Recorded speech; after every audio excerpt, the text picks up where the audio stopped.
Pode falar. Vocês estão me ouvindo bem? Vocês estão. Sim, uhum, perfeito. Então, Ó, eu queria introduzir aqui, antes, né, de dar a palavra para o professor, claro, mas eu queria primeiro dar as boas-vindas a todo mundo. Estamos com 38 pessoas aqui, espero que seja um evento maravilhoso, muito proveitoso. Eu queria me apresentar. Eu me chamo Júlia, faço parte aqui da equipe da Viver Mais Psicologia, juntamente com a Manu, que hoje está sendo o suporte. Então, se vocês tiverem algum perrengue do Zoom, ai, por que isso, alguma dúvida, a Manu consegue ajudar vocês tanto no chat quanto no WhatsApp, tá certo? Hoje a gente vai ter um estudo de caso para falar sobre autocrítica, a famosa autocrítica, né? Quem nunca? Não, não vamos julgar, mas quem nunca? É um assunto muito legal, que também foi muito pedido. E é um assunto que, como a gente vai trazer um estudo de caso, eu acho que é ainda mais interessante. Até porque um estudo de caso aqui na Viver, a gente traz a prática, né? E isso a Viver pega como algo como muito importante, porque a teoria é importante, mas a prática não tem preço.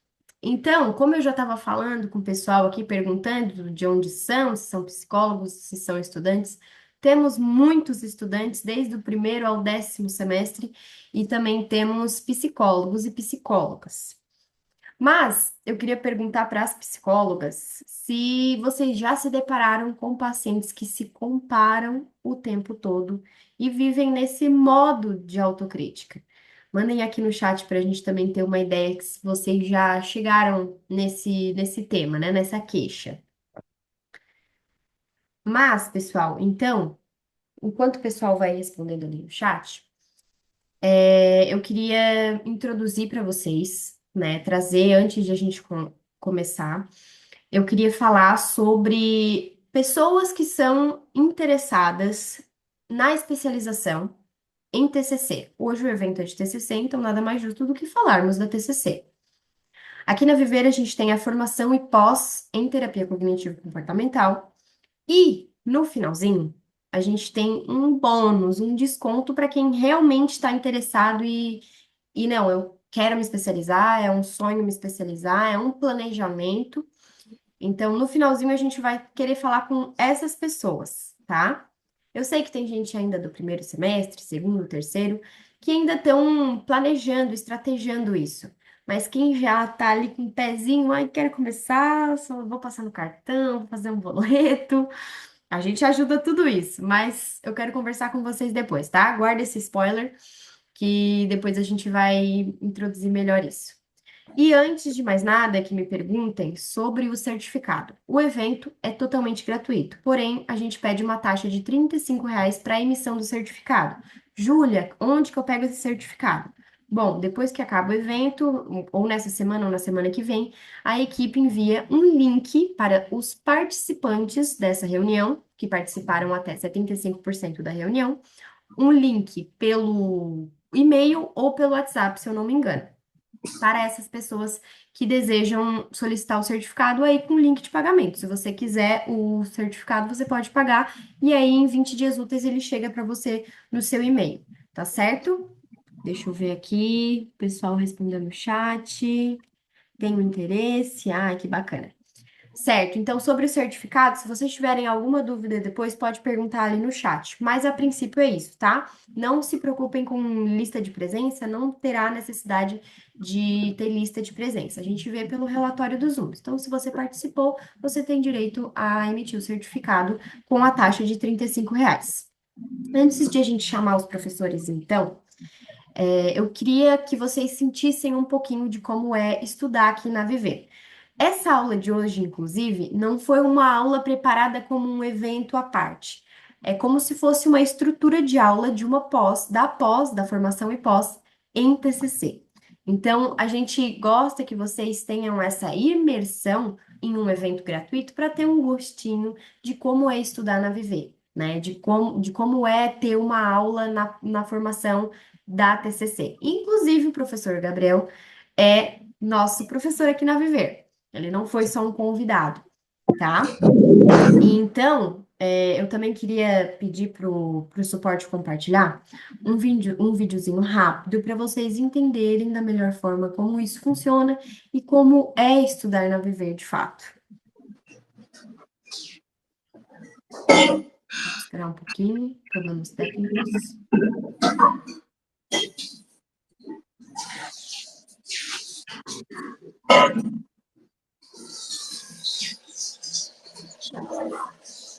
Enquanto isso, deixa eu ler aqui. Com certeza, principalmente mulheres. Uhum.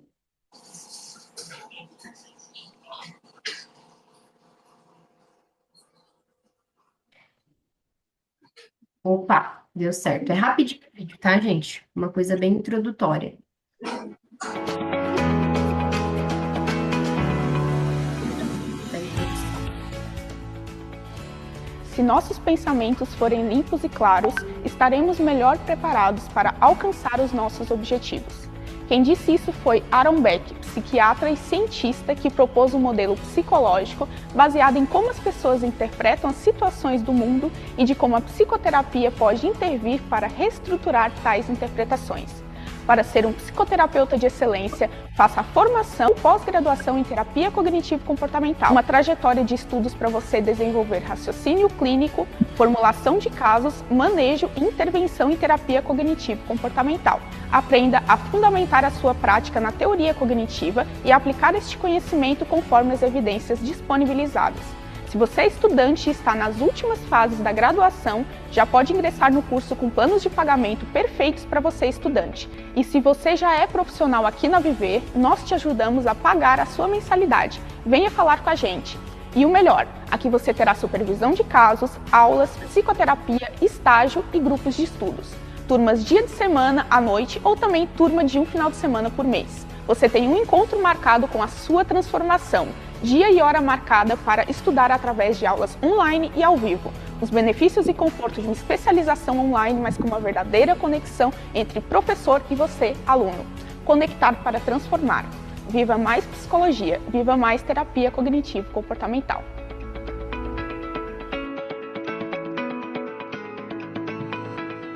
Perfeito, Manu. Obrigada, viu? Bacana, né, gente? Então, para quem viu ali no vídeo, as inscrições da nossa formação e pós em TCC estão abertas. Eu vou pedir para a Manu deixar no chat o link do grupo de interessados, para quem realmente tiver interesse, para quem realmente está pensando em iniciar a especialização.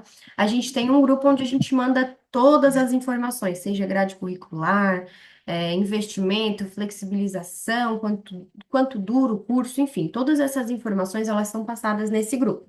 Então, ao longo do tempo, eu também vou relembrando vocês de não esquecerem de entrar nesse grupo para quem realmente tem interesse nessa formação.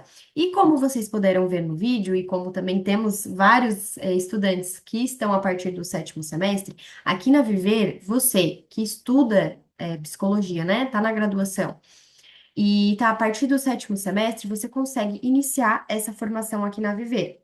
Por quê? Essa formação tem um tempo determinado para que, quando você termine a graduação, você já consiga iniciar e terminar, né, querendo ou não, a sua especialização. E aí você recebe 2 certificados, um certificado pelo MEC e o outro pela Viver da formação, né?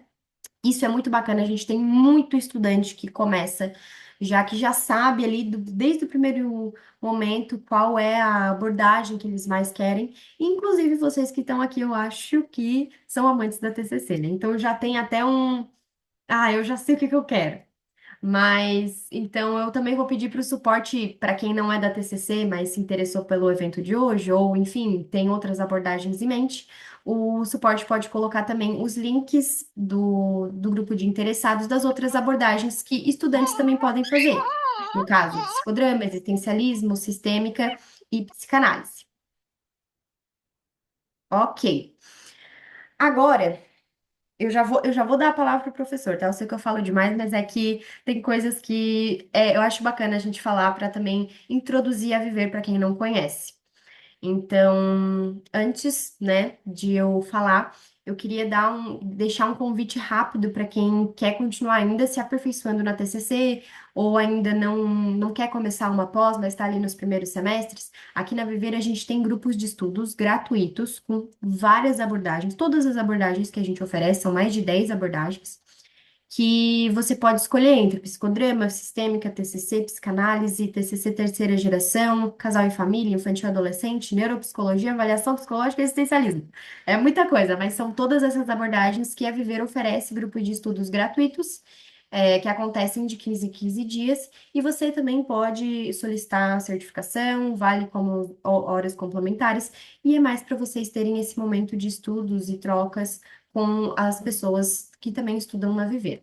Aqui também a gente tem cursos livres, cursos de curta duração, né? Que tem um investimento tanto para graduandos quanto para profissionais. Eles são cursos com temas bem pontuais. Eles aprofundam um pouquinho mais do que os eventos gratuitos, no caso, né? Que os cursos livres eles têm mais dias de encontros, então eles também são bem bacanas. O suporte vai deixar aqui o, o link para que vocês possam dar uma olhadinha. A gente tem o nosso site que tem todas essas ofertas, né, que a gente oferece aqui na Viver, tanto a clínica quanto os cursos, tudo a gente tem lá no nosso site ou no nosso Instagram.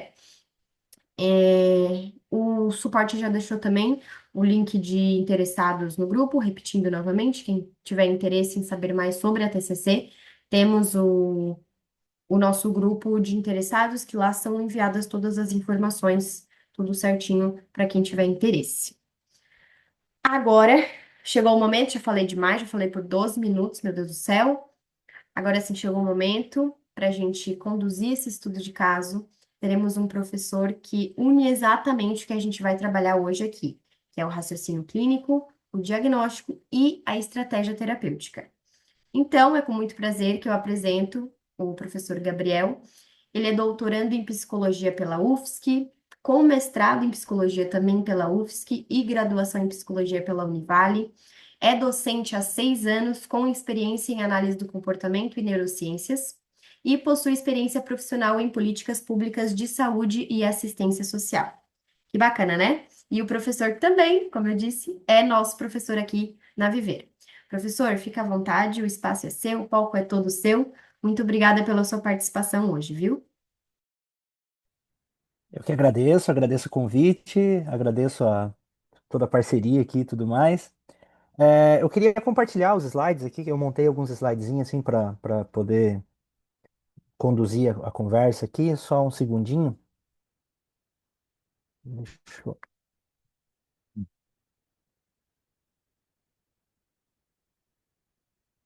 Vocês conseguem ver ele aí? Tá abrindo, abriu. Fechou. Deixa eu só organizar aqui rapidinho. Tu tá aqui, Laís. Agora que eu vi aqui o teu recado. Legal, legal. Bom, pessoal, minha intenção aqui hoje, né? Deixa eu só arrumar aqui rapidinho. Bom, então, só me apresentando rápido, né? Como, né, a Júlia já falou aqui, né? Então, eu sou o Gabriel, sou psicólogo, sou mestre em psicologia. A minha intenção aqui hoje, galera, é muito a gente poder pensar um pouco mais a condução de um caso, de todos os elementos que ocorrem ali, levando em consideração que um caso clínico em si, ele não vem dado, não é aquela coisa de livro bonitinha que chega. Temos aí alguns profissionais aqui que estão acompanhando que podem me ajudar, inclusive, nessa situação, né? Meu interesse aqui, tá, pessoal, é o seguinte, eu estou apresentando aqui os slides para vocês porque, enfim, eu montei aqui meio que em tópicos algumas questões que eu não quero esquecer de falar alguns detalhes importantes, mas é um caso real, tá? É um caso que eu acompanhei já tem um tempo já, né? Já, enfim, já faz algum tempo ali e tudo mais, mas ainda assim é um caso que é bem marcante, tá dentro da temática, né? A Júlia até comentou da questão da autocrítica. O caso em si ele não vai ser exatamente autocrítica, mas ela vai estar ali, ela vai ser muito importante na situação como um todo. enfim, isso aí fica como surpresa aí pro andamento da situação, mas vocês vão ver como é que rola esse contexto como um todo, assim, né? Mas o que eu quero trazer aqui, pessoal, é que a minha ideia com isso aqui é o seguinte: eu quero contar o caso, né? Então vou meio que mostrando aqui alguns detalhes dele, e depois obviamente, quero abrir para vocês irem me fazendo perguntas, de repente, algum detalhe que eu deixei escapar, alguma situação e tudo mais. Mas, inclusive, vocês podem fazer isso até mesmo durante o processo aqui, né? Se vocês quiserem, né, bota no chat ali, eu tô com ele aberto aqui, eu vou olhando, enfim, né? Tipo, mas a minha intenção mesmo é contar toda a história e aí então depois a gente ir, né, tipo, complementando aí com as dúvidas e com todos os demais, as demais contribuições que vocês podem trazer aqui, né, que eu tô muito afim também de ouvir. Uma situação de estudo de caso é justamente isso, inclusive, né? Tô colocando aqui, né, em aberto aqui todo um detalhe meu aqui, né, de todo um atendimento e tudo mais, com a intenção de também aprender junto com vocês, né?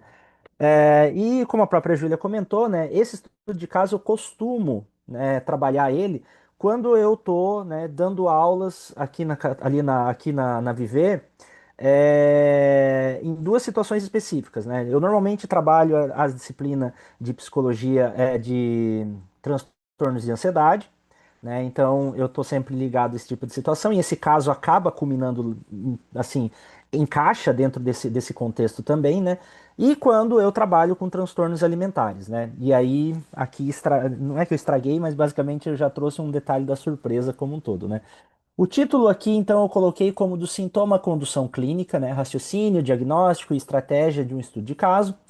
E a grande questão é justamente essa, né? Por que que a gente estuda casos clínicos, né? Qual que é o barato disso? Para que que serve? E isso aqui, inclusive, encaixa até mesmo para a galera do primeiro período e tudo mais, porque eu acho que vocês devem até imaginar, né, que tipo, poxa vida, né? Para que que serve a gente ter que ficar lendo situações que já aconteceram, enfim, né? A resposta pode até ser meio óbvia assim e tudo mais, mas o ponto central que eu quero trazer aqui, pessoal, é que é o seguinte. ah, como eu comentei, tipo, raramente, dentro de um parâmetro clínico, né, dentro de um atendimento clínico, raramente o caso chega redondinho pra gente, né? O que chega pra gente é um material bruto ali que a gente vai ter que lapidar, né? E aí é o trabalho do artesão, é o trabalho, né, artístico de ser psicólogo, né? Porque basicamente, tipo, não vai existir necessariamente um protocolo onde que você faz 5, 6 perguntas e pronto, já tá lá, fechou o diagnóstico. Não, tem que ter toda uma sensibilidade, tem que ter todo um manejo, tem que ter todo um cuidado, e para isso a gente usa o termo raciocínio clínico, né? Porque basicamente a gente não vai vir de uma condução como se fosse um autorama, né? Não sei se vocês conhecem na geração de vocês o que é um autorama, mas é um carrinho, né? Onde você coloca numa pista e ele fica andando em círculo, né? E basicamente ele já tem uma estradinha, ele já tem um trilho, ele só vai ficar naquele trilho, ele não vai sair dali, né? E tá tudo certo, é tudo perfeito. Não é assim que funciona, né? Um atendimento clínico, né? Ele vai passar por vários percalços, ele vai ter várias questões ali, basicamente, né? Então, geralmente, e quase que, eu não vou dizer 100% das vezes, porque obviamente existem casos e casos, né? Mas é muito frequente, assim, o paciente chegar com uma demanda, ele tem uma queixa específica, ele parte de um princípio, e esse princípio é legítimo, né? Não é algo inventado, não, é algo que realmente implica num sofrimento diretamente, mas quando você começa a lapidar, né, como eu comentei, né, você descobre aspectos implícitos que esses sim, né, de certo modo, conduzem ao sofrimento que a pessoa passa. Né? Então, esse caso de hoje aqui, eu acho que é um caso que ajuda a ilustrar mais esse tipo de questão, e é por isso que eu escolhi para trazer aqui para a gente conversar sobre ele, né? Justamente então, pessoal, um detalhe que é importante sobre esse aspecto do raciocínio clínico, como eu comentei, é que o trabalho clínico, ele por sua vez, ele implica justamente esse sim é um protocolo que a gente pode pensar, mas podem ver que é um protocolo muito aberto, ele não é, Ele não é, tipo, dizendo passo a passo, né? Mas ele basicamente está atrelado a escutar, né? Então, tipo, a escuta é algo muito importante e até o silêncio é algo a ser escutado dentro desses contextos. Daí, né? Tipo, várias situações podem rolar nesse sentido, né? À medida em que a gente escuta, a gente começa a formular hipóteses baseado no que está escutando, né? Essas hipóteses são testadas. Elas podem ser testadas por meio de perguntas, ela pode ser testada por meio de algum tipo de dinâmica que você, elas vão ser testadas ali basicamente. E aí então, né, tipo, esses testes eles vão confirmar ou não as hipóteses que você trouxe a partir do que você ouviu. E por sua vez, então, né, você vai montar estratégias e aí você vai colocar elas, né, em prática, vamos dizer assim.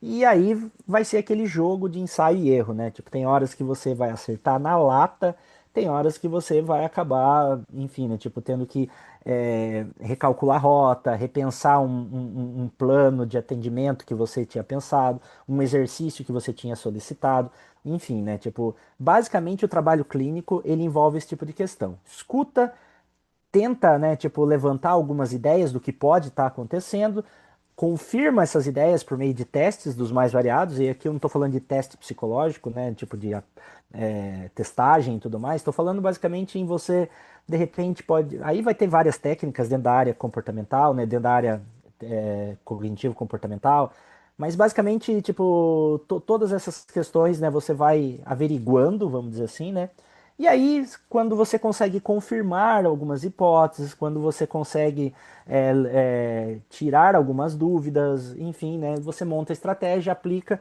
e ajusta elas na medida em que vai acontecendo tudo, né? Um estudo de caso, então, e principalmente esse que eu vou trazer aqui para vocês hoje, né, ele permite então que a gente consiga construir um raciocínio clínico, porque basicamente a gente vai vendo mais ou menos como é que foi a situação como um todo, né? Ele ajuda também a gente a pensar uma formulação de um caso, né? E ele também contribui para que a gente pense melhor as nossas decisões terapêuticas, né? Ou seja, que a gente consiga construir todo um planejamento e tome decisões mais assertivas, vamos dizer assim, né? Então tá, né? Qual que é a demanda, então, né? Como eu disse, é um caso real, então eu vou preservar nomes, vou preservar alguns detalhes, assim, que, enfim, né, impliquem necessariamente ali na, na, na- na- em quem é a pessoa, vamos dizer assim, né? Ah, mas o crucial vai estar aqui colocado diretamente, né? A demanda inicial, né, tipo, se coloca então como uma paciente que é mulher, né? Ela tem 42 anos, né? E basicamente ela aparece no atendimento ali por meio de encaminhamento médico, né? O motivo necessariamente da busca, né, o encaminhamento médico, inclusive, isso aqui já traz algumas informações bem interessantes, né? Mas o encaminhamento médico vem em função, né, de um pedido de avaliação psicológica para cirurgia bariátrica. Vou colocar para vocês que isso está cada vez mais corriqueiro, assim, de uns 10 anos para cá, o que mais cresce é justamente isso, né? Tipo, vários tipos de condições de solicitações de avaliação psicológica para a cirurgia bariátrica, levando em consideração que a cirurgia, né, quando ela envolve algum tipo de finalidade que não seja necessariamente ligada ali a algum processo de vida ou morte, vamos dizer assim, né? Ou seja, tipo, tem que ser feito, senão vai acontecer alguma coisa, né, com a sua saúde física diretamente. ah, É necessário que se passe ali por uma avaliação psicológica e tal, levando em consideração, né, tipo, processos de tomar decisão dessa pessoa, todas as condicionalidades que envolvem, condicionalidades psicológicas que envolvem. Então foi essa demanda, assim, né? Chegou com esse tipo de aspecto, né?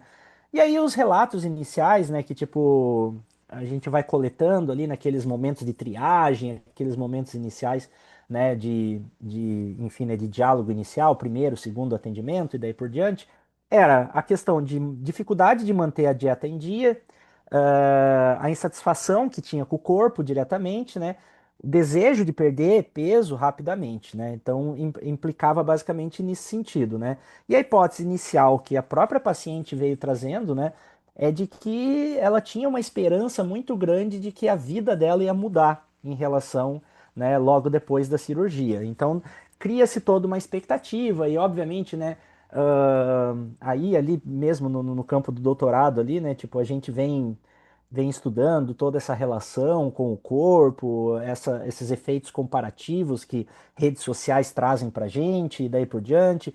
Ah, esse tipo de questão, assim, né, tipo, coloca de fato uma expectativa de que você, com um corpo diferente do qual você tem, você de fato vai ser uma nova pessoa e você vai ter uma nova mentalidade, e você vai ter, enfim, né, tipo, cria-se toda uma alegoria em cima disso. Para mim, assim, dentro de todo o acompanhamento, ouvindo essas questões como um todo, assim, obviamente eu não me dei por satisfeito no sentido de que, tipo, vou acolher isso aqui e só conduzir o que ela tá falando. Não, eu fui um pouco teimoso no meio dessa história e comecei a cutucar alguns outros pontos, e nesse sentido, então, a gente vai começar a identificar alguns elementos adicionais, né? Que é o que eu vou começar a trazer aqui, basicamente, né? Alguns pontos dentro da própria fala, e uma fala, como é que eu posso dizer, espontânea dela, vamos dizer assim, né? Apareciam. Ela se referia a ela mesmo, né? Como pançuda, muitas das vezes, assim, né? Tipo, como baleia, né? Ela utilizava esses termos para ela mesma, assim, né? Para descrever situações dela, assim, sabe? Tipo, ah, lá vai a pançuda, sabe? Tipo, ela utilizava esses termos especificamente, assim, né? Enfim, né? Tipo, um auto-bullying, sei lá se a gente pode usar esse termo, mas basicamente tinha algumas coisas nesse sentido, né? Ah, que legal, na Federal da Paraíba ali o pessoal está comentando de um projeto com avaliação psicológica para cirurgia bariátrica. Que legal, que legal. Ah, então ela trazia, né, bastante esse tipo de questão, né, usava muito o termo que ela era muito gorda e daí por diante, mas um detalhe aqui que eu quero trazer para vocês. E aí, pessoal, tipo, é o seguinte, né? Um detalhe também que eu quero comentar é que é o seguinte, eu tô basicamente há 2 anos sem fazer atendimento psicológico. Na verdade, um pouquinho mais. Acho que está beirando 3 anos já. Isso, obviamente, tem a ver com o fato de eu estou fazendo doutorado, eu sou professor, enfim, né? Tipo, não estou tendo tempo mais para esse tipo de questão. E no final da história aqui vocês vão até pegar um pouco disso que eu estou querendo contar, né? Mas por que que eu estou falando isso? Esse caso que ele aconteceu há um tempo atrás, né? Tipo, basicamente aí alguns anos atrás. E necessariamente uma das medidas que a gente utilizava, e eu sempre trabalhei bastante com essa questão, né, de tipo da relação entre comportamento alimentar e os aspectos, né, dos mais variados dentro dos aspectos da psicoterapia. Então, sempre foi uma área que eu estou muito próximo, assim, né, estou muito presente. E aí, né, o ponto que eu quero chegar é que, tipo, no período que eu atendia, ela ainda se usava muito, né, o que a gente chama do IMC, Índice de Massa Corpórea, né?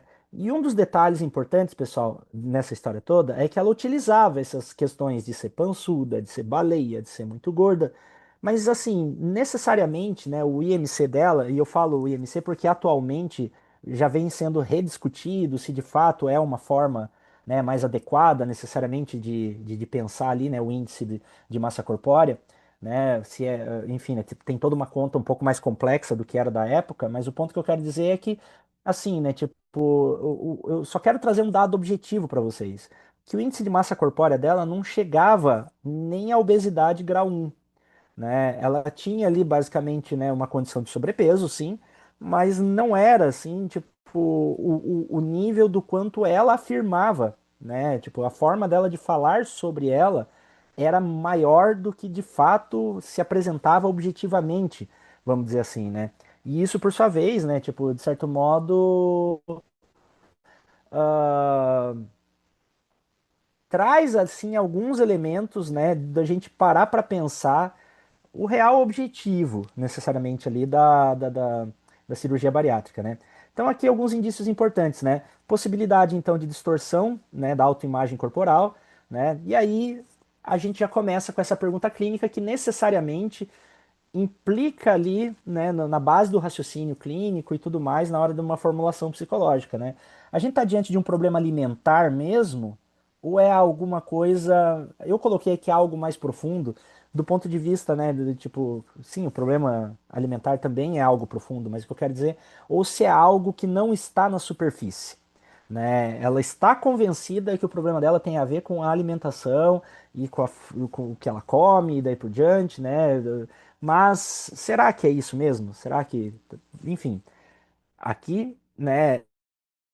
É como eu digo, é a primeira pergunta que a gente faz para que a gente consiga necessariamente conduzir o nosso raciocínio ali com a pessoa diretamente, né? Deixa eu só ver aqui. Ah, Prof, esses pensamentos não poderiam ser pressupostos. Então, é possível. É possível. E é um ponto que eu vou chegar aqui daqui a pouco, né? Ah, Também pode ter a ver com essas questões de característica familiar, e eu vou alcançar essas duas questões. Eu vou acabar comentando durante o caso aqui. Caso não fique satisfeito com o que eu tô falando, vocês podem retomar essa pergunta para mim depois, tá bom? Né? Porque basicamente eu já tava, tô meio que aprontando o terreno aqui para alcançar essas questões, né? Então eu fiz essa pergunta, me fiz essa pergunta e foi essa pergunta basicamente que me ajudou a seguir o caso ali diretamente, né? Isso, assim, né? Então, história familiar, né?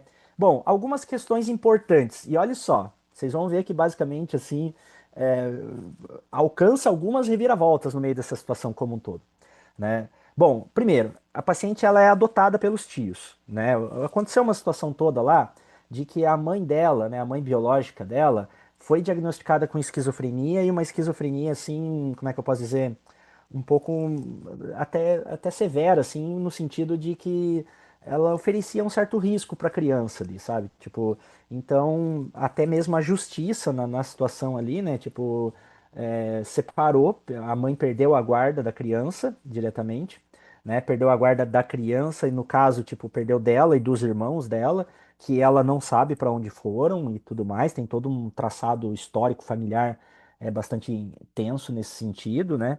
E aí o que acabou acontecendo é que os tios delas, né, no caso o irmão da mãe dela, né, começou a cuidar dela e daí, enfim, né, tipo, toda a documentação. Acho que agora eu não me lembro, eu acho que eu até coloquei aqui, mas eu acho que ela tinha uns 4, 5 anos de idade quando tudo isso aconteceu. Então, documentos, todas essas coisas, assim, ficou com o tio dela. Então, tipo, ela acabou sendo criada ali por eles, ali diretamente, né? Ah, 5 anos, olha lá, 5 anos. Aí, beleza, né? Um outro ponto, né? E esse é um ponto até triste, pesado de se falar, alerta de gatilho aí, tá, pessoal? Porque basicamente havia uma suspeita, né, de que ela nasceu por meio de uma violência sexual, porque ela nunca conheceu o pai dela, ela não sabe quem é o pai dela, os tios dela não sabiam dizer ou não queriam dizer.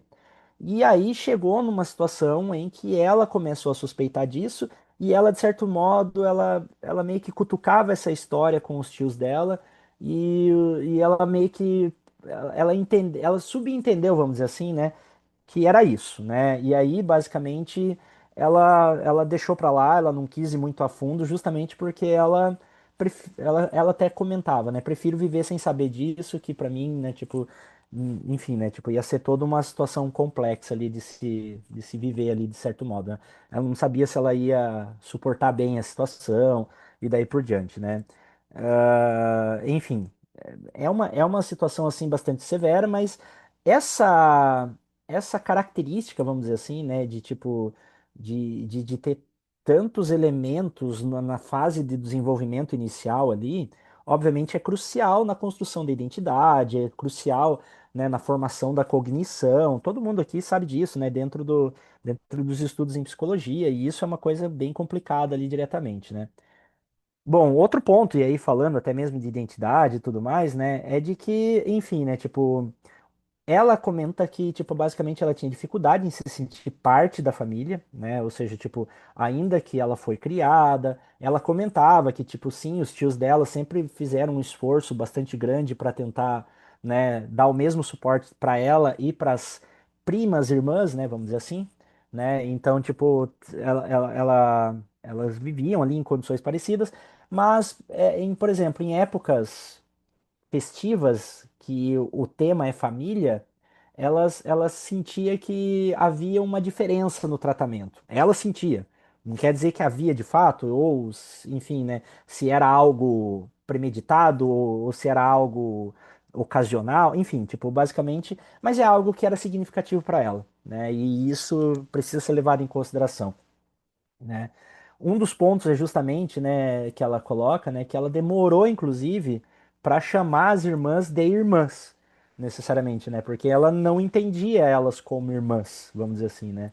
Mesmo, enfim, cresceu ali junto com a galera, né, enfim, né, tipo, enfim, lidava ali basicamente com, conviveu ali junto ali e tudo mais, mas mesmo assim acabava tendo esse tipo de situação, né. E isso, obviamente, culminava em ela se sentir um peso para a família, né? Enfim, né, tipo de, ela não sabia basicamente o paradeiro dela, né? De onde que ela veio ali, vamos dizer assim, né? Tipo de, sabia que a mãe dela teve o problema ali, né, ligado à questão da esquizofrenia e tudo mais. Não conhecia o pai dela, né? Caiu ali de guarda-chuva, sei lá a palavra que eu posso usar, mas tipo, caiu ali na família ali diretamente, né? E, enfim, né? A galera foi levando e ela foi se sentindo ali, esse fardo ali, né? Mas mais uma vez dizendo, né? Tipo, é relato dela, né?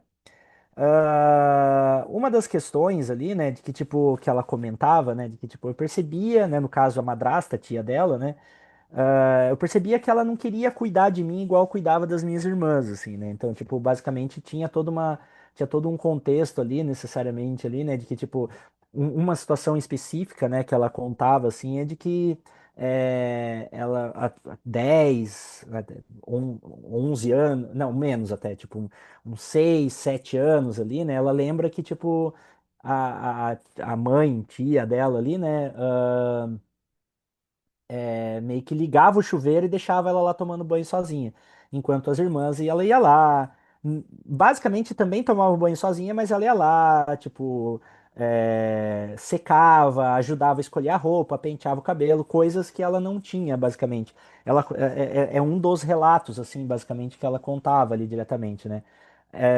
E o que que ela alegava é que, mas você é mais velha, né? Tipo, e ela era mais velha, é 2 anos mais velha são duas irmãs, né? E basicamente, tipo, 2 anos de idade de diferença para cada uma delas. Então, tipo, ela é 2 anos mais velha do que as outras. E ela fala, você é mais velha, você pode se virar sozinha, elas ainda não, e daí por diante, assim, né? Tipo, acabava tendo um pouco desse parâmetro aqui. Deixa eu ver aqui algumas perguntas. Então, podemos dizer que ela tinha uma crença central de desvalor que contribuiu para o desenvolvimento até o reforço. Sim, acredito que sim, acredito que sim. Acredito que dá para a gente caminhar nesse ritmo, né? É o que a Karen perguntou aqui, né? As características familiares podem indicar um contexto de repreensão e pouca validação emocional ao longo da vida da paciente. Diante desse passado mais turbulento, a comida pode ter se tornado uma válvula de escape. Já está matando a charada aí, né? Funcionando como uma forma de aliviar tensões e desligar-se momentaneamente, né? Com certeza. E você vai ver que vai fazer muito sentido no andar da carruagem aqui, né? Até porque tem um outro aos pontos aqui que é bem interessante de se acompanhar, né?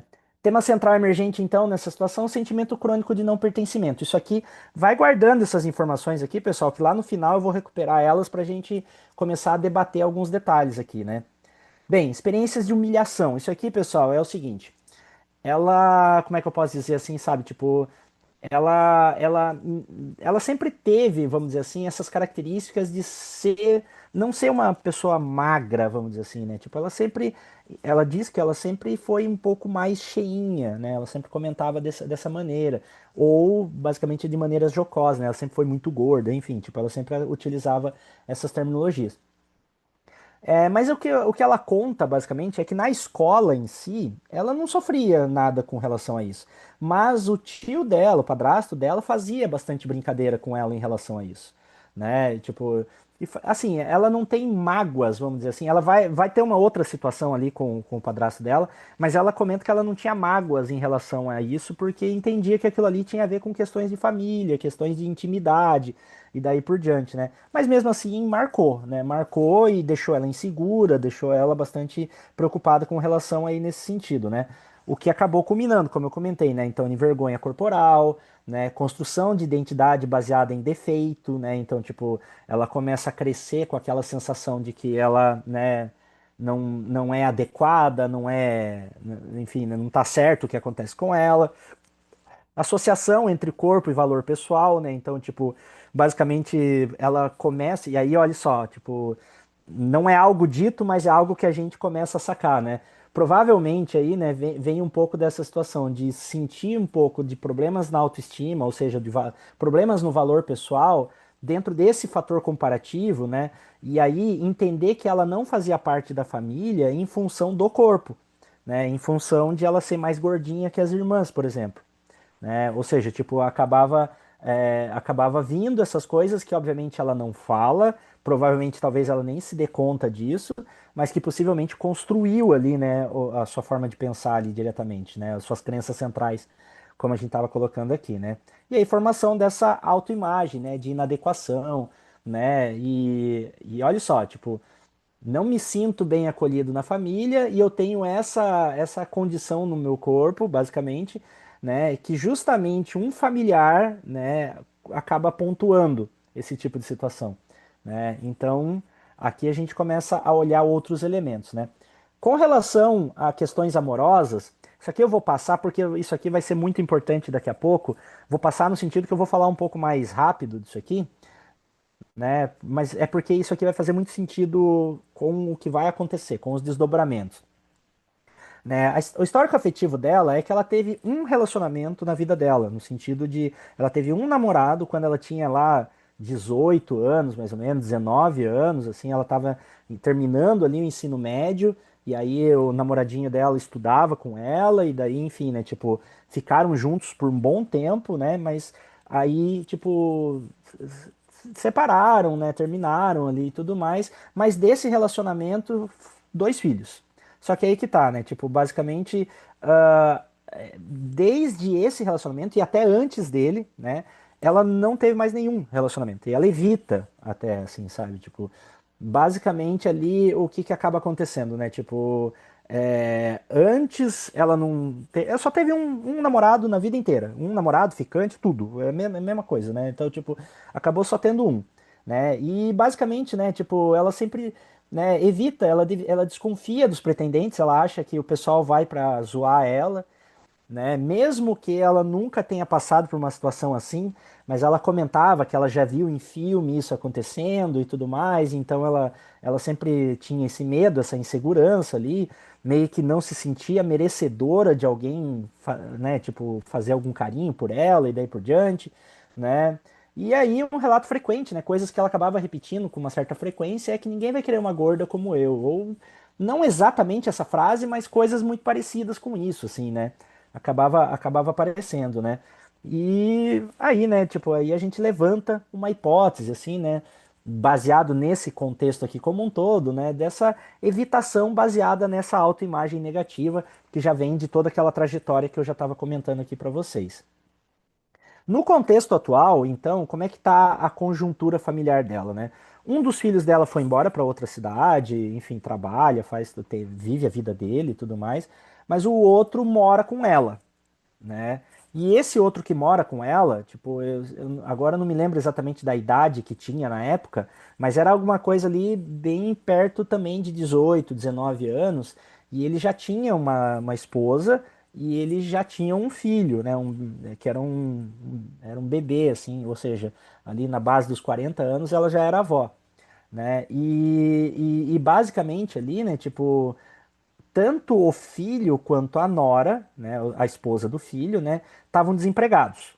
Então, quem que basicamente cuidava das coisas, das questões financeiras da casa era ela, né?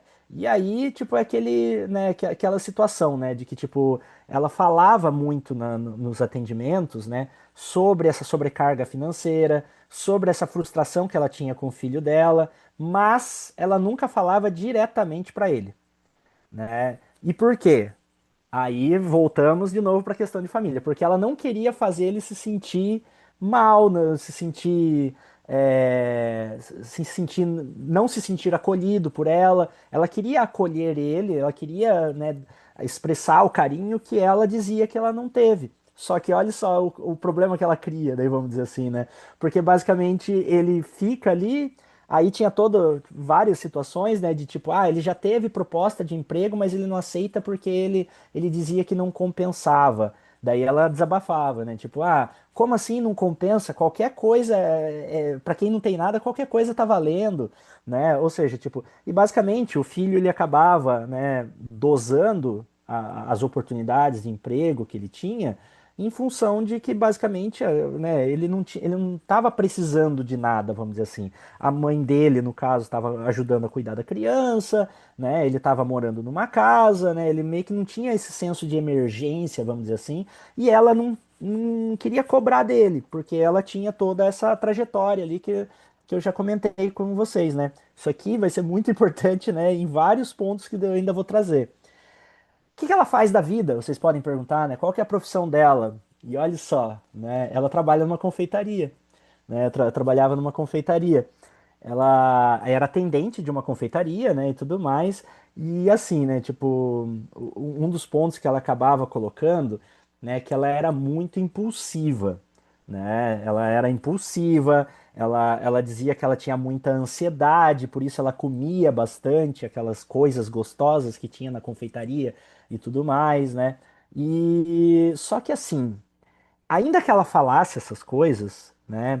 Um elemento que acabava aparecendo bastante, e aí é um ponto que eu acho que alguém já falou aqui no chat, né?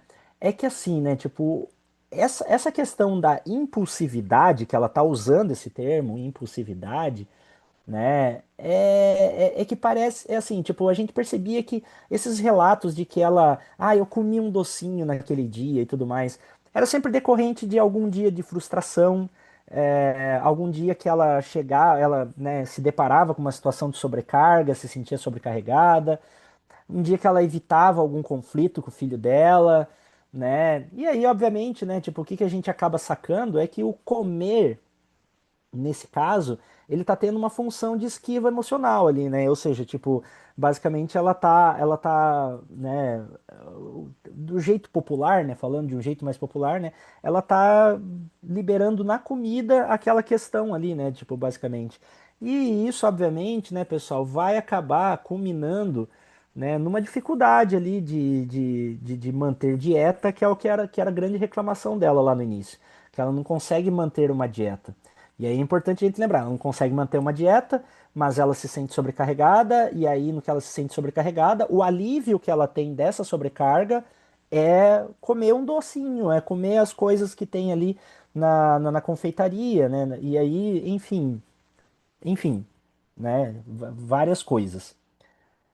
Aqui tem um outro ponto que deixa ela também bastante preocupada, que era algo foi algo que foi trabalhado ali dentro dos atendimentos e tudo mais, né? Mas assim, que parecia que também ajudava ela dentro de toda essa desorganização do comportamento alimentar dela, vamos dizer assim, né? Que implica basicamente, né, de que poucos anos antes, ali uns cerca de 5 anos antes do atendimento, né, do período ali que a gente estava, né, se encontrando, o tio, o padrasto dela lá, né, pediu um dinheiro emprestado para ela, né? E ela disse que ela tinha esse dinheiro para emprestar, mas ela falou que ela não ia dar esse dinheiro e tudo mais. Por quê? Porque ele pediu esse dinheiro para ela mais ou menos no período, né, que ela estava se mudando para casa, inclusive que ela estava morando até naquela época ali, né? Então ela se mudou e o padrasto dela não foi ajudar lá e tudo mais. Enfim, né, aquelas brigas de família, né, que acabavam acontecendo, né? Ela foi morar nessa casa, né? Até então, né, ela foi morar sozinha. E aí, basicamente, tipo, ela falava que ela fez tudo sozinha, ela que correu atrás de frete para levar as coisas para ela que descarregou, né? Ela e as pessoas do frete, ela que pagou e tal, sendo que o padrasto ali, no tio dela, poderia ter ajudado. E aí passou um tempo, o cara veio pedir dinheiro e ela disse que não ia dar o dinheiro ali para ele, né? Só que, né, tipo, ou seja, né, tipo, ela tava magoada com isso. Só que aí aconteceu uma situação, né, de que o padrasto dela acabou falecendo num acidente de trânsito, né? Tipo, enfim, ele estava de moto, daí um caminhão atropelou ele, né? Bem trágico assim a história. E ela ficou com com esse remorso, vamos dizer assim, né, de que ela poderia ter emprestado esse dinheiro, né, para o padrasto e não emprestou, né? E aí o padrasto teve que ficar fazendo bico e aí, enfim, ela se sentia culpada por essa situação como um todo, assim, né? Acabava entrando um pouco dentro desse tipo de questão.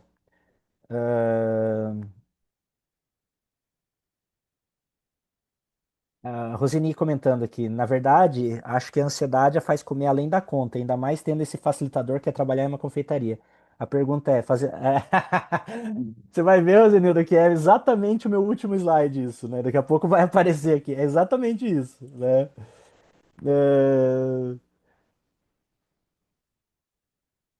É, então, né, a questão então, né, tipo, ele morreu com isso em aberto, né, então ela ficava nessa situação que ela foi mesquinha, né, que essa não foi a educação que ele mesmo tinha dado para ela, e isso, ou seja, tipo, essa culpa, vamos dizer assim, era uma situação que ela acaba remoendo bastante. Importante dizer que, obviamente, né, os comportamentos dela não surgiram dessa situação, mas isso aqui, de certo modo, agravou, né? Porque, enfim, né, tipo, aí vai entrar todo o contexto adicional, né?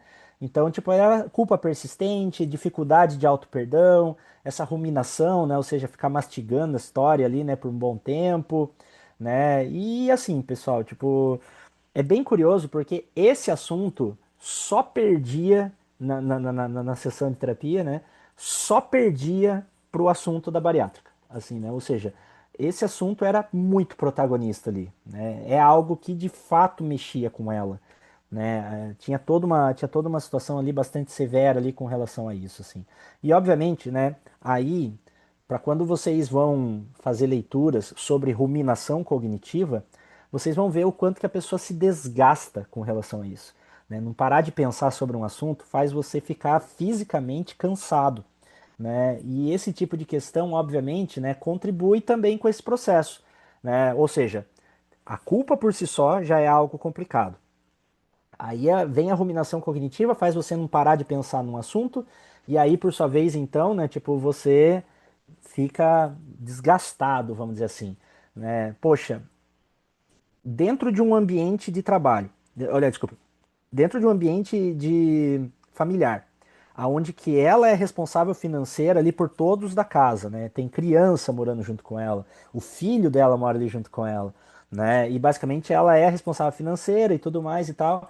Então, enfim, tipo, é uma sequência de preocupações que por sua vez, né, acabava gerando essa dificuldade nela de conseguir se organizar para tudo na vida, né? E aí, no que ela conseguia, essa dificuldade toda de se organizar para tudo, né, fazia com que as pequenas fontes de prazer que ela tinha era justamente, né, pegar lá, né, tipo um doce lá da confeitaria, alguma coisa gostosa lá para comer e daí por diante, né? É... E aí, né, tipo, a questão da cirurgia, né, tipo, a cirurgia bariátrica, né, ela aparecia no discurso como uma solução global, né, justamente por quê? Porque com a cirurgia ela ia melhorar a autoestima dela, né, ela entendia que com um corpo diferente ela ia se sentir mais bonita, ela iria, né, ela ia daí se sentir mais, como é que eu posso dizer? Tipo, ela usava um termo que agora eu não tô lembrando, mas ela ia se sentir melhor, vamos dizer assim, né? E nessa de se sentir melhor, ela iria ter mais coragem para fazer mais coisas. Ela ia, enfim, ela trazia muito esse discurso assim diretamente, né? E obviamente, né, isso teria a ver com a questão da aceitação social, que obviamente durante todo o processo ali a gente tentava por meio de técnicas, né, de questionamento socrático, flecha descendente, enfim, né, tipo coisas dali basicamente ali, né, do Paulo Dalgala Rondo lá e tudo mais, né,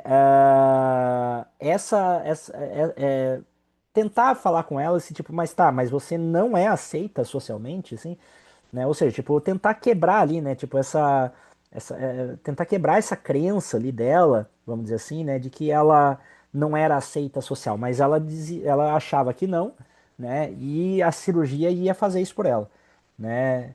É, E ia abrir um leque, né, de ela ia se sentir mais bonita, então ela aí sim ela iria, né, aceitar mais relacionamentos e daí por diante, né? E ia resolver a insatisfação com a vida, de modo geral ali, né? E aí que tá o ponto, né? Ah, a cirurgia, então, como a gente pode ver, né, era a varinha mágica da vida dela, né? Ou seja, tipo, era como se fosse, inclusive, né, tratada como a última solução. Se não fosse a cirurgia, ela não ia mais ser feliz. Ela imaginava que isso não iria acontecer ali diretamente, né? E enfim, né, pessoal? Então, tipo, basicamente, né, tudo isso que eu falei aqui pra vocês são situações que foram lapidadas, né? Tipo, ela não chegou e deu essa informação. A gente teve que ir garimpando ali várias questões, né? Mas olha só, tipo, o sintoma inicial, basicamente, era insatisfação com o corpo. Mas durante o processo clínico, a gente começou a ver história de rejeição, vergonha do próprio corpo, sentimentos de inadequação, culpa persistente, né, evitação de conflitos, enfim, né, basicamente os sintomas, o corpo, né, a questão da insatisfação com o corpo parecia ser só a porta de entrada para um monte de outras coisas que vamos pensar que não é bem o termo que eu quero usar, não é bem o termo que eu queria usar, mas eu não estou encontrando um melhor agora. Mas parecia que se eu não corrigir esses outros detalhes, eu não vou alcançar a questão da satisfação ali com o corpo ali necessariamente, né? Essa história de rejeição é algo que deveria, né, ter um cuidado, né? A questão da vergonha corporal ali é outro ponto, né, a ser trabalhado. Sentimentos de inadequação, essa culpa persistente, né, essa evitação ali de conflitos, né? E aí, basicamente, né, tipo, essa questão da autocrítica, né, que foi falada ali anteriormente, né? Poxa, ela trabalhava nessa confeitaria, né? E, tipo, e normalmente eram outras meninas mais novas do que ela. E ela se comparava bastante com essas meninas, né? No sentido que, tipo, ai, as meninas lá que trabalham comigo comem o mesmo tanto que eu, mas elas são tudo magras, são tudo linda, né? E ela trazia, né, essa questão que ela não era, que, enfim, né? Que, tipo, meio que, tipo, um nós contra eles ali diretamente, assim, né? E aí que tá, né? Tipo, como é que a gente alcançou essas informações, né? O básico do básico. Exploração da história de vida, identificação de padrões de autoavaliação, basicamente, né? Então, tipo, à medida em que a pessoa vai trazendo essas informações, a gente vai problematizando, a gente vai questionando, né? Exame de evidências, questionamento socrático, enfim, né? Tipo, vai trabalhando basicamente esse tipo de aspecto, né? Análise funcional de comportamentos alimentares, né? Basicamente também a gente, né, ia montando ali, né, uma questão. Aí a análise funcional é uma coisa mais da terapia comportamental e não da cognitiva, mas que a gente traz para cá, né? Aí tinha toda uma questão ali, né, de tipo de verificar basicamente, né, a situação antecedente, o comportamento, a consequência que esse comportamento causava, o quão reforçador aquilo era, o quão punitivo aquilo ali poderia ser, enfim, né, tipo, a gente ia fazendo junto justamente para também gerar um processo de psicoeducação, para poder gerar um processo de autoconhecimento, né?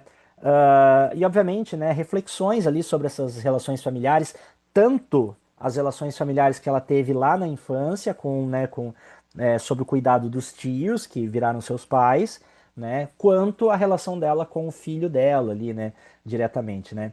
E, né, todo um trabalho ali, né, dessa questão da elaboração desse sentimento de culpa que ela vinha tendo, né, principalmente, né, que tipo toda a situação ali que ela, enfim, né, tipo, foi mais pesado ali em relação ao pai dela, principalmente ali, né, diretamente.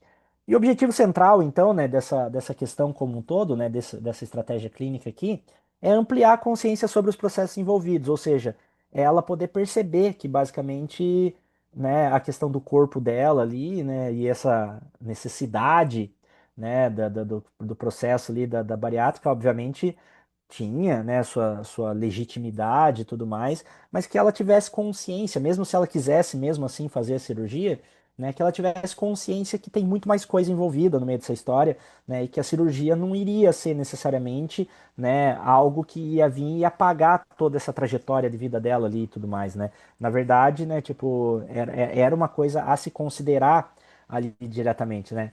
Um detalhe que eu quero só trazer aqui, só para a gente finalizar aqui, pessoal, é que o caso em si, né, ele, infelizmente, eu não consegui ir até o final, no sentido de eu trazer aqui para vocês como é que foi o final dessa história, porque basicamente, tipo assim, nós tivemos 23 sessões, assim, foi bastante cava, foi bastante atendimento ali diretamente, né? Mas assim, né, tipo, a paciente, em um dia específico, ela disse que ela não queria continuar. E foi uma coisa assim que pegou de surpresa, porque a gente tava no meio de um trabalho e daí por diante, né? Mas não, assim, pelo menos até chequei as minhas anotações na época e tudo mais. A gente não estava num período muito de, vamos pegar assim, né, de algum trabalho que envolvesse ali, né, tipo uma fuga dela, né, um comportamento de fuga, de esquiva, enfim, né, não estava muito parecendo ali, eram outros elementos que a gente estava discutindo ali e tudo mais. Mas ela disse, e assim, né? Tipo, aí, pessoal, na minha cabeça, né? Pra mim ali é porque ela tava em função ali, né? De que, tipo, o filho dela ainda não tava trabalhando e tudo mais, e ela tava começando a ficar sem dinheiro para pagar os atendimentos, assim, sabe? Tanto que eu até, tipo, na época ali, né? Até comentei assim, né, de tipo que não, a gente pode repensar os atendimentos no sentido de, né, o aspecto financeiro ali e tudo mais e tal, para não perder, para dar continuidade.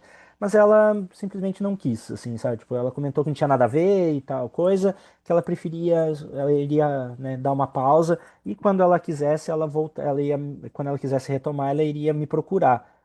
E aí, enfim, né? Tipo, essa situação não aconteceu. Isso aqui é só para contar ali para vocês como é que foi o desfecho disso tudo aqui, né? Mas, enfim, né? Como é que estava a situação dela nesse período ali, né? O filho e Nora ainda estavam desempregados, a sobrecarga financeira ainda estava presente, vamos dizer assim, né?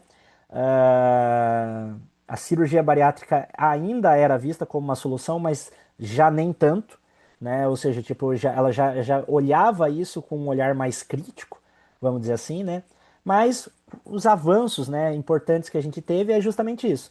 Nesse período de tempo, né, tipo, teve maior reflexão sobre a história dela, né, ampliação da narrativa sobre si, no sentido, né, de ela começar a olhar com mais carinho para si mesma, né, ela começava ali a ter, basicamente, né, todo um olhar ali do qual ela era muito punitiva, vamos dizer assim, né? Ou seja, tipo, ela, como eu falei lá no início, né? Ela tinha toda aquela questão, né, de sou pançuda, baleia. Ela já estava meio que parando com esse tipo de questão, né? Tipo, ela já estava já trazendo outras formas de se referir a si mesma e muitas vezes formas acolhedoras, né? Então, tipo, aquele negócio de tipo, eu realmente tô me sentindo bastante cansada, né? Eu realmente, né, não tive tempo de fazer isso. Ou seja, tipo, já tava olhando para si mesmo de uma maneira um pouco mais cuidadosa, vamos dizer assim, né? Já tinha toda uma questão nesse sentido, né? Quais são os aprendizados clínicos que a gente pode tirar dessa história toda, né?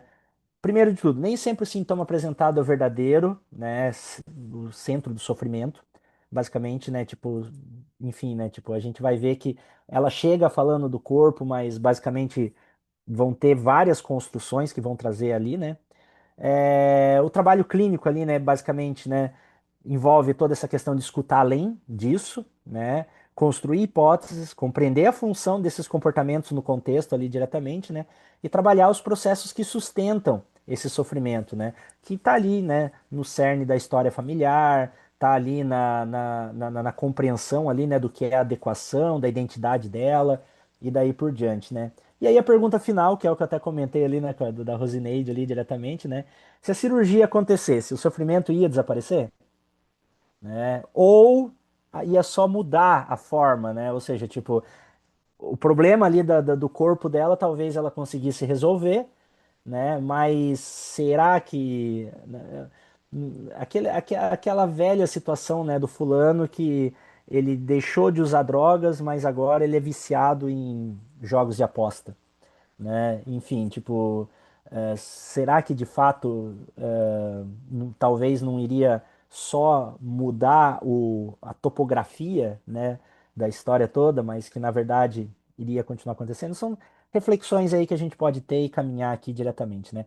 Mas enfim, né, pessoal, a questão aqui maior era justamente essa, então, né, trazer esse caso e aí a gente conseguir, né, conversar sobre ele aqui, né? Eu já vi que tem alguns comentários ali, eu vou ler eles aqui diretamente, tá? Ah, Deixa eu só olhar aqui.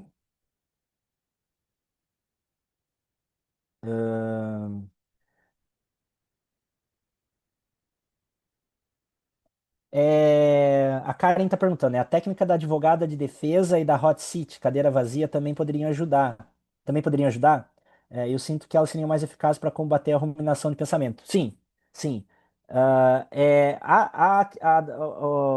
questão da cadeira vazia.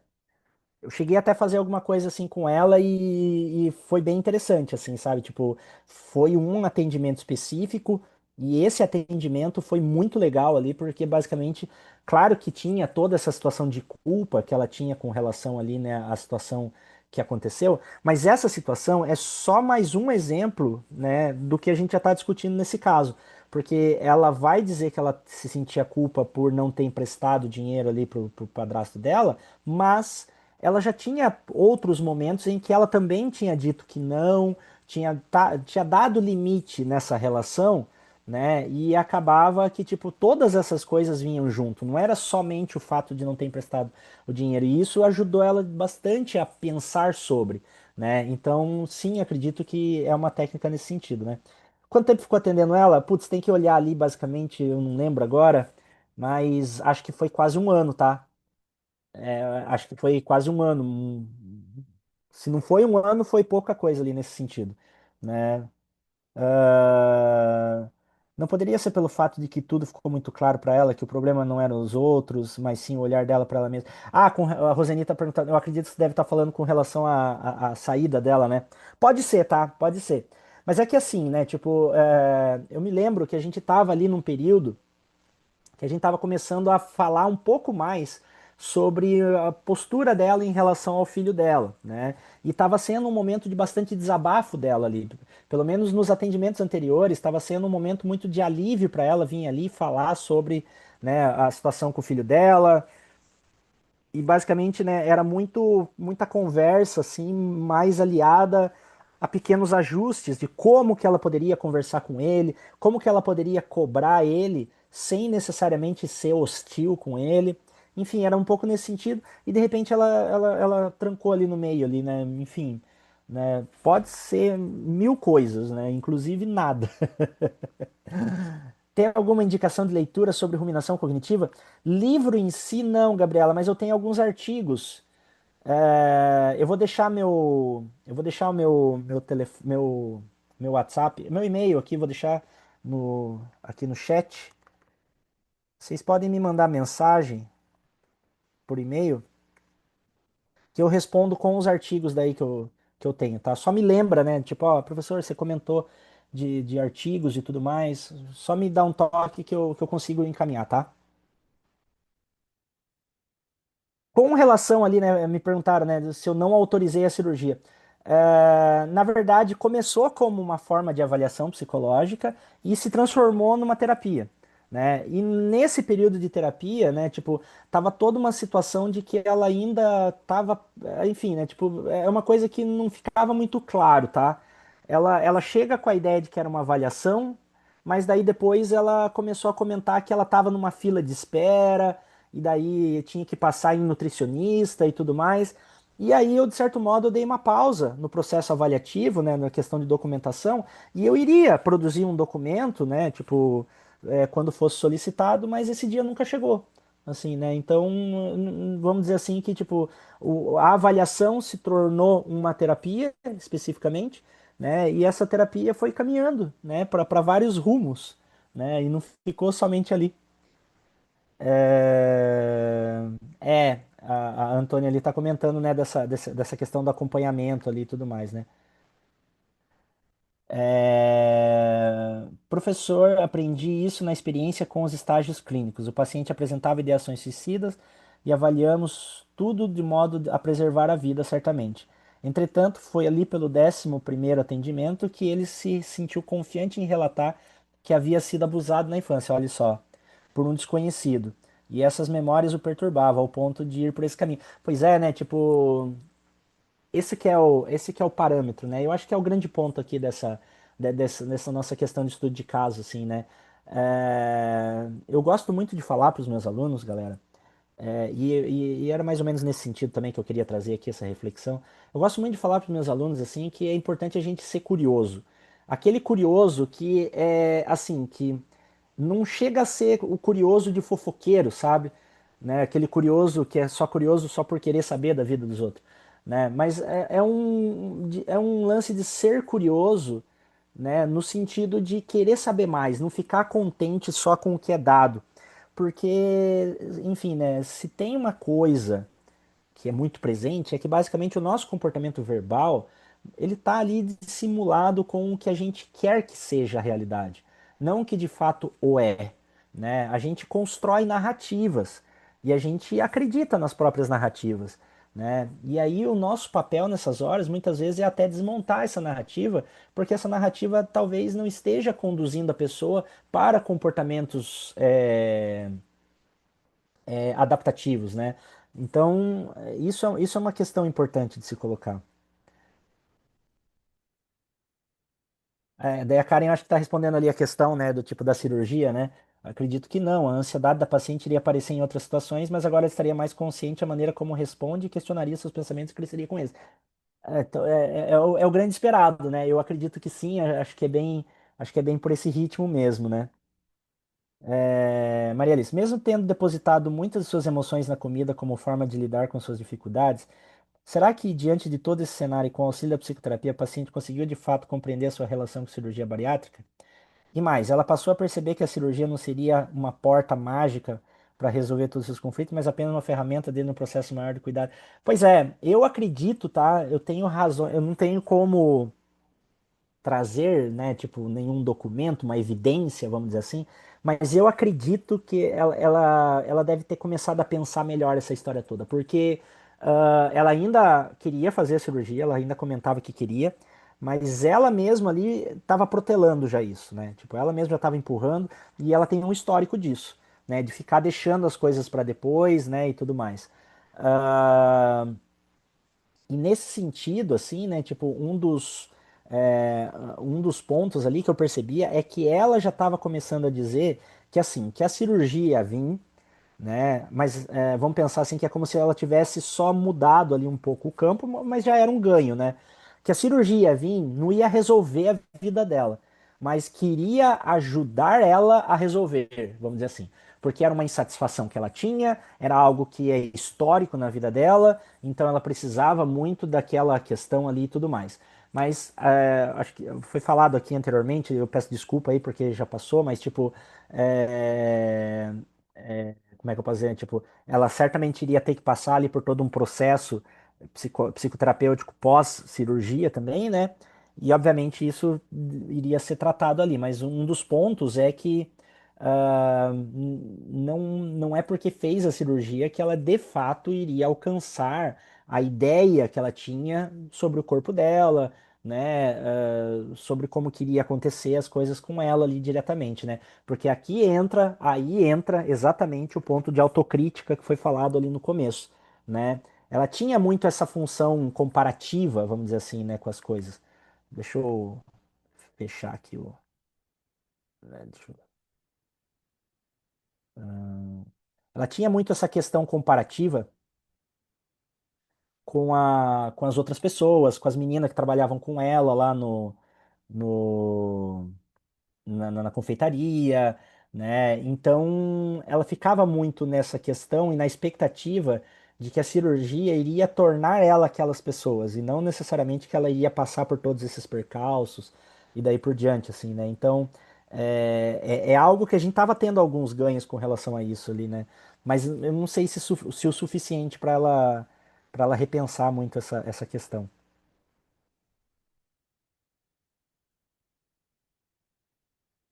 A Eduarda tá me falando aqui, né? Você fez avaliação psicológica e psicoterapia individual, fez dois contratos de prestação de serviço com ela. Sim, nessa situação, sim. Quando, assim, ela chega com a ideia de uma avaliação psicológica, né?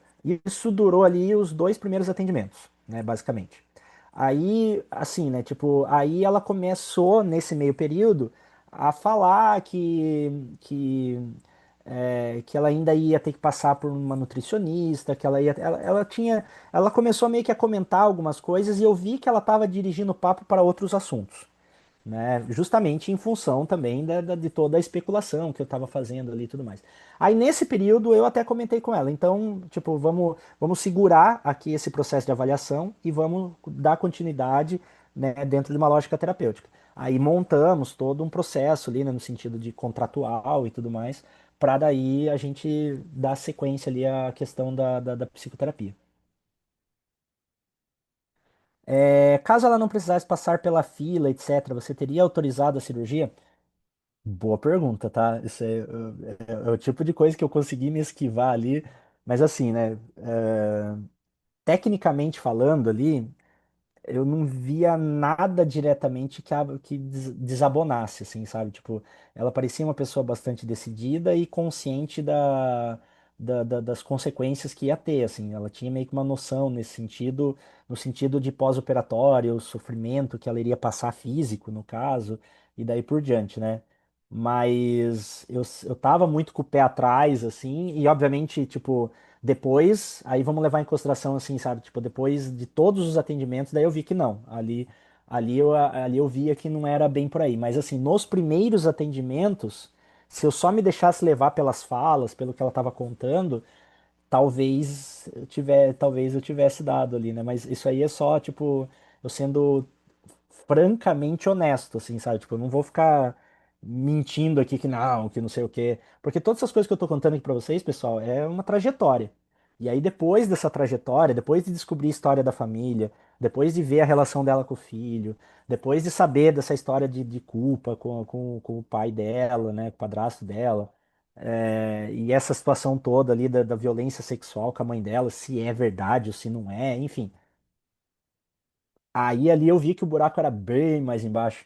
E aí, enfim, né, tipo, ali eu iria ter que comentar e trabalhar de uma outra maneira e eu, eu no mínimo iria protelar por mais tempo, né? Tipo, eu iria trabalhar numa perspectiva de que tipo, agora ainda não, mas ela tá em processo de acompanhamento, né? Quem sabe mais tarde, né? Pois é, Rosane, pois é, poderia acontecer esse tipo de questão de fato, né? E aí que tá, né? Aí que tá, né, pessoal? Isso aqui são hipóteses, né, que a gente tá conversando. Eu não necessariamente cheguei a terminar o processo de avaliação psicológica também. Pode ser que no próprio processo de avaliação, de repente, algum tipo de entrevista mais dirigida, de repente, algum teste, de repente, alguma coisa, eu já conseguisse levantar algumas informações que fossem mais precisas. Mas não chegou muito nessa situação ali, né? Tá, enfim, era uma coisa muito que eu estava propenso ali dentro do discurso que estava se colocando, né? Mas pode ser que tudo mudasse. Então, assim, é muito só uma questão assim de achismo, né? Vamos dizer assim, né? Eu não teria necessariamente ali uma perspectiva, né? Enfim, eu não sei se eu consegui me responder aqui, mas, né? As perguntas de vocês são bem pertinentes. Eu estou pensando de novo sobre isso, bem legal, inclusive. Que bom que eles conseguiram trazer essas perguntas também, né, professor? Uhum, Porque a gente deixa também esse tempo para que as pessoas façam essas perguntas e tirem essas sim, dúvidas. Inclusive, eu queria te fazer uma pergunta que eu acho que estudantes aqui também vão se identificar, né? Até porque o pessoal veio aqui pela TCC também, né? Não tinha o tema uhum, cirurgia bariátrica. Foi um estudo de caso que foi sim. trazido e muito interessante, porque também não era o tema, mas fez com que a gente pudesse destrinchar um caso, né? Que você acompanhou, que você observou. Mas a minha pergunta para você é que muita gente que está aqui está pensando no próprio caminho profissional, né? Que Uhum. aparentemente é a TCC, que é uma área que chama, mas que também pode assustar um pouco pela profundidade da teoria, querendo ou não. A minha pergunta é: o que que você diria para a pessoa que está considerando se aprofundar nessa abordagem e o que ela pode esperar de uma formação aqui na Viver, como a formação e pós em terapia cognitivo-comportamental? Até mesmo pegando o caso como pano de fundo para responder, né? Vou dizer que a proposta teórica por si foi o que me deu mais segurança nessa história toda, né? Porque basicamente eu ter ali, não era bem um protocolo, mas eu ter basicamente um raciocínio clínico que a TCC fornece, me deu uma lógica de trabalho ali que me fez conduzir de uma maneira que, enfim, eu sentia mudanças na vida daquela pessoa, obviamente, né? Tipo, teve todo aquele marco, aquela cisão no meio ali, mas eu sentia que eu estava no caminho ali. E é muito interessante ali porque tem ferramentas de feedback, tem ferramentas, né, que eu consigo avaliar se de fato o que eu estou fazendo tá ok, se não tá, e que o próprio paciente também ele consegue enxergar, vamos dizer assim, né, da onde que ele tá, onde que ele vai, enfim. E nesse sentido, né, tipo, eu trouxe aqui esse caso pensando numa lógica de uma formulação, né, de uma formulação cognitiva, que é basicamente o ponto central. É que, como eu trouxe, eu fiz um recorte da aula, eu explicaria passo a passo o que é uma formulação cognitiva, como é que ela é feita, por que que ela acontece, né? E basicamente o que eu fiz aqui foi mostrar a formulação cognitiva acontecendo, né? Então, assim, pensando, né, na trajetória profissional, eu penso que a formação aqui que a gente tem, né, que a gente oferece, instrumentaria para esse campo, instrumentaria para esse tipo de característica, né? De você olhar o caso, ter uma compreensão do que é esperado e a partir da sua sensibilidade, da sua criatividade, você conseguir desempenhar o seu melhor papel, né? Porque o arcabouço teórico a gente tem todo aqui. Perfeito, professor. Muito obrigada pela tua resposta. E isso é muito legal, né? Porque a gente tira realmente um recorte de uma aula da Viver. Uhum. Então, é bem bacana a gente trazer esses eventos, até porque você também é um professor da Viver, da formação em pós em TCC. E isso faz com que as pessoas tenham. Pode falar. Não, desculpa interromper. É que outro ponto que acaba acontecendo é que esse estudo de caso aqui, durante uma aula, eu até cortaria alguns trechos e a galera ia participando, e ia ser um pouco mais interativo ainda, né? Ou Uhum. seja, tipo, a forma de trabalho também iria ser mais mão na massa, vamos dizer assim. Justo, verdade. Mas que bom, espero que o pessoal tenha gostado. Agradeço muito pela tua presença, por expor teu conhecimento, trazer um caso para a gente estudar esse caso, esboçar esse caso. Mas muito obrigada pela tua presença, agradeço muito. E agora, prof, eu fico com os interessados na formação, tá certo? Muito obrigada pela tua Tá, presença, Jai. prof. Valeu, grande abraço, prazer conhecê-los. Deixei meu e-mail ali no chat, tá? Quem quiser entrar em contato comigo, fica à vontade, tá? Eu olho o meu e-mail com frequência, tá? Então é bem. Sejam bem-vindos aí, a gente vai conversando, beleza? Espero que tenha sido Perfeito. produtivo para vocês, pessoal. Grande abraço. Pessoal, então, agora a gente pode dar continuidade com as pessoas que querem realmente e se interessam pela formação, pela uma especialização aqui na Viver e na área da TCC, né, na abordagem da terapia cognitivo-comportamental.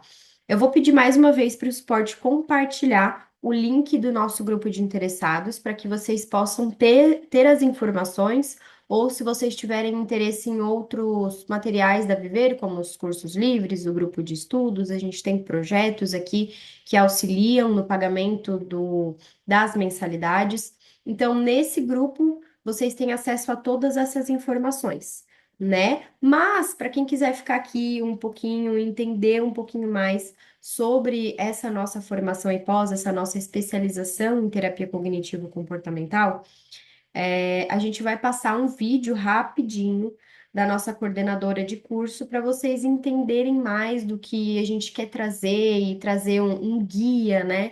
Trazer um pouco da grade, um pouco do horário, qual a proposta dessa nossa formação. Então, fiquem aqui quem realmente tiver interesse, quem quiser saber mais sobre o assunto, e depois a gente também pode dar continuidade conversando no WhatsApp, no grupo de interessados que a Manu mandou ali no chat. Mas enquanto isso, a gente pode ficar aqui para quem quiser, para quem tiver interesse. O certificado, só dando um reforço sobre o certificado, a gente não tem lista de presença.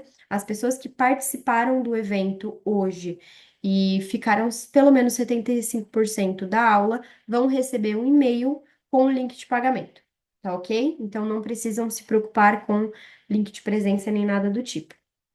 tá certo? Então, Manu, tu pode compartilhar ali com a gente esse videozinho, uma coisa mais introduzindo, né, o nosso curso de formação e pós para quem tiver interesse.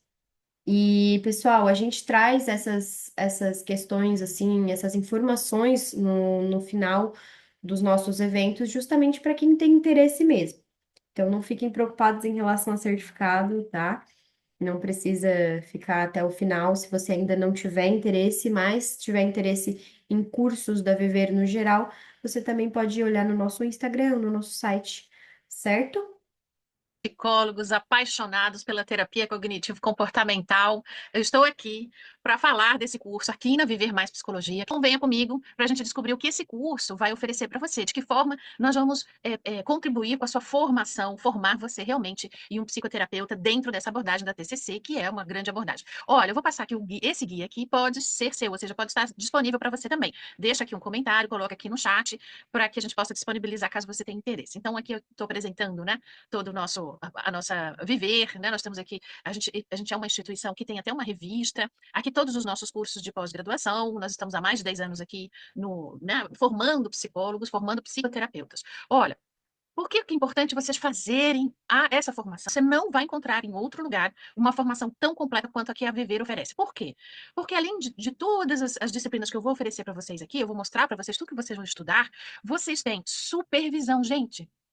Desde o primeiro momento, vocês vão ter supervisão, ou seja, todos os casos que vocês queiram supervisionar, todas as dúvidas práticas, todas as dúvidas de consultório, às vezes até dúvidas mesmo de divulgação, documentação, alguma coisa, né, que vocês queiram de ordem prática, além, é claro, das cenas temidas, né, de vocês se prepararem para receber os pacientes, seus familiares e tudo mais. Então, vocês vão ter supervisão com excelentes psicoterapeutas dentro da abordagem da TCC. Vocês terão um grupo de estudos para vocês estudarem, sim, o que há de mais recente nas pesquisas. Então, vocês vão estar estudando nesse grupo de estudos, pesquisas científicas, artigos científicos, livros importantíssimos na formação de vocês. Então, vocês vão ter aí, né, supervisão, vocês terão grupo de estudos e também vocês terão aula com grandes terapeutas que trazem, né, toda a parte prática e também acadêmica. E aqui, vocês vão olhar aqui, eu vou mostrar aqui para vocês, gente, com o curso de formação. Ah, e outra coisa, na formação e pós, você que está no final da graduação de psicologia, ou seja, a partir do 7º semestre, 7ª fase, você já pode começar o seu curso aqui, sim, porque você vai começar a formação e depois já faz a pós-graduação e é tudo junto, é um trabalho apenas burocrático, mas você já pode começar, você que está no final da graduação e já quer se preparar, e eu vou dizer para vocês, eu mesmo comecei a minha formação no 8º semestre. Quando eu me formei, eu estava muito mais pronta e preparada para abrir consultório, fazer um concurso, trabalhar em algum projeto, né, da área da saúde, social, pela formação que eu estava fazendo no final da graduação, inclusive me ajudou e muito a fazer os estágios que o final da graduação exige. Mas vamos voltar aqui para a TCC, deixa eu explicar para vocês. Toda essa formação curricular é da formação e pós-graduação em TCC, que são 2 anos e meio. Vai ver, é claro, os fundamentos, né, da TCC, vão estudar técnicas. A TCC, vocês sabem, né, que é uma das abordagens que mais tem técnicas psicoterápicas, e aí vocês vão estudar como é que a gente atende os transtornos de humor. Vocês terão 2 aulas para transtorno de humor, 2 aulas para transtornos de ansiedade, que é o que a gente mais vê no consultório, né? Depois vocês vão aprender a como trabalhar com as dependências, né, químicas, não químicas, transtornos de personalidade, transtornos alimentares, transtornos sexuais.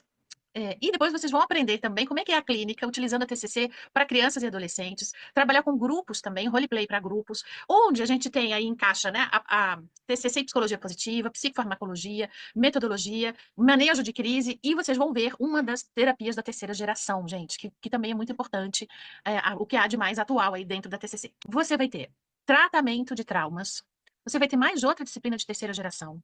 Você vai ter neuropsicologia, avaliação psicológica com crianças. Então, além de como o ATCC trabalha com crianças e adolescentes, você aqui vai aprender a avaliar essas crianças e adolescentes. Você vai aprender a fazer uma avaliação psicológica em adultos, né, utilizando os preceitos da TCC.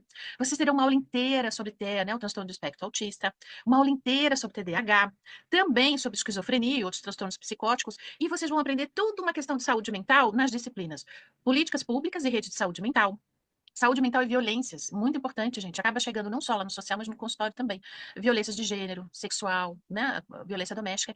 E vocês vão aprender, então, toda a política pública, depois fazer a promoção e a prevenção de saúde mental e também como intervir em projetos. Então, vocês vão aprender também a elaborar projetos dentro da área da saúde mental, como é que funciona e o que vocês podem fazer para ampliar o consultório, né? Ou vocês trabalharem em alguma outra instituição, com certeza vocês estarão preparados. Por que vocês estarão preparados? Porque além dessas disciplinas muito importantes, para vocês poderem atender qualquer tipo de caso, qualquer tipo de situação, inclusive situações aqui de risco de suicídio, de crise e tudo mais. Além de vocês aprenderem tudo isso, vocês contam aí com supervisão, grupo de estudos, quem vai fazer formação, né, vai fazer também estágio, vai fazer terapia, ou seja, você vai se formar um psicoterapeuta mesmo, né, que vai aprender quando está ali diante daquele paciente, poder fazer uma avaliação e poder tratar esse paciente. Nós temos aqui alguns dos nossos professores, temos muito outros fantásticos, né, todos com experiência clínica e também com bastante carreira acadêmica, que traz bastante cientificidade para o seu ensino. E nós temos aqui duas turmas. Aí você pode optar turmas ou dia de semana, que são 3 quintas por mês, ou um final de semana, condensa tudo num final de semana, faz um intensivão, sexta à noite e sábado durante o dia. Tudo isso, grupo de estudo, supervisão, aula e tudo online, presencial conectado, ou seja, todo momento você estará com a sua turma, fazendo rede e com o professor. Então, o professor estará junto com você, tirando todas as dúvidas, conversando com você, ou seja, aqui é online, mas não é aquele EAD que a gente tem que estudar sozinho, assistir aqueles vídeos sozinhos, e que é tão difícil, porque exige uma disciplina que às vezes a gente não tem. E aqui, você tem que botar na sua agenda e você tem que vir à aula. Então, isso ajuda também a nossa disciplina, né? Porque se tiver vídeo para assistir depois, você sabe como é que é, né? Eu, por exemplo, tenho um monte de vídeo lá que eu para assistir, eu vou dando uma enrolada. E aqui não. Todas as nossas pós, a gente chama, né? Que a gente tem data e hora marcada para a gente começar a fazer a nossa formação e especialização e a gente não se sente sozinhos. Porque quando a gente sai da graduação, a gente se sente sozinho. E aqui não. Aqui você continua com supervisão, o professor olhando para você, fazendo rede, trazendo as conquistas, as dúvidas e você crescendo e ampliando seu consultório, né? Então, o curso aqui, você pode ver aqui, ó, que ele é bastante completo e a gente vai estar aqui esperando por vocês. Então, eu vou fazer esse convite para você se transformar, né? Transforme-se para você ser também, para promover transformações nos seus pacientes, nas famílias, onde você estiver. Peça aqui o guia e vai começar já a turma logo, tá? Não demora não, entre em contato com a gente vai estar aqui esperando você aqui nesse curso de formação e pós-graduação em TCC. A gente se vê então por aqui. Bacana, né, gente? Então, relembrando, reforçando as informações, a formação e pós, ela tem a duração de 30 meses e ela leva dois certificados, um certificado reconhecido pelo MEC, que é o da pós, e o da formação, que é o certificado reconhecido pela Viver. Nós temos duas modalidades de turmas, sendo as turmas finais de semana, um final de semana por mês, que inicia agora dia 27 de março, e as turmas de semana, que são 3 quinta-feiras, acho que são quintas-feiras, né, Manu? No mês que iniciam dia 19 de março também. Todas as turmas iniciam nesse mês de março. Ali no chat tem uma pergunta sobre o programa de bolsas, né? No caso, aqui na Viver, a gente tem alguns projetos para auxiliar tanto profissionais quanto acadêmicos. Então, aqui na Viver, a gente tem a clínica de atendimento, onde você, com seu CRP ativo, iniciou a graduação, a pós-graduação aqui, pode atender na nossa clínica e uma porcentagem do valor vai direto para as suas mensalidades, ou seja, você já vai estar praticando e ao mesmo tempo auxiliando no pagamento das suas mensalidades. Temos o projeto dos apoiadores, que é para estudantes de psicologia. Ele consiste em ajudar nas divulgações da Viver e você pode ganhar créditos, fazer uma poupança para conseguir pagar a sua pós-graduação e iniciar a sua pós, né? E a gente também tem o projeto Quem Indica Amigo É, que se você indica um colega e os dois começam numa pós-graduação aqui na Viver, ambos ganham 50% de desconto em uma mensalidade. Então, esses projetos também são bem bacanas, eles auxiliam, além dos planos de pagamento flexibilizados, que a gente flexibiliza ao máximo para caber no orçamento daquele ou profissional ou graduando que vai estar começando uma pós aqui, que a gente sabe que para conciliar tudo isso demanda um planejamento, um esforço. Então, a gente também traz esses facilitadores. E isso tudo a gente também pode esclarecer no grupo de interessados, que a gente deixou o link aqui. Quem tiver interesse pode entrar, que depois a gente continua a conversa lá. A gente também, eu vou pedir para a Manu deixar as informações das nossas redes sociais. Então, a gente tem Instagram, Facebook, YouTube, TikTok e o nosso site, que basicamente tem todas as informações por lá também. E é isso. Se vocês tiverem interesse e realmente querem ingressar numa especialização, vocês podem entrar ali no grupo dos interessados que a gente tira essas dúvidas. A gente chegou ao fim do evento. Eu agradeço muito a participação de todos. Espero que vocês tenham gostado desse modelo, né, de trazer um estudo de caso, um estudo real, um professor aqui da Viver, um recorte de uma aula da nossa formação. Agradeço muito por vocês estarem aqui. E lembrando, quem quiser saber mais sobre as pós, sobre os nossos cursos livres, streaming, é só entrar nos grupos de interesse que a gente vai adorar te receber e tirar as dúvidas. Desejo uma semana incrível para vocês. Forte abraço. Até o próximo encontro. Beijo, beijo. Até mais.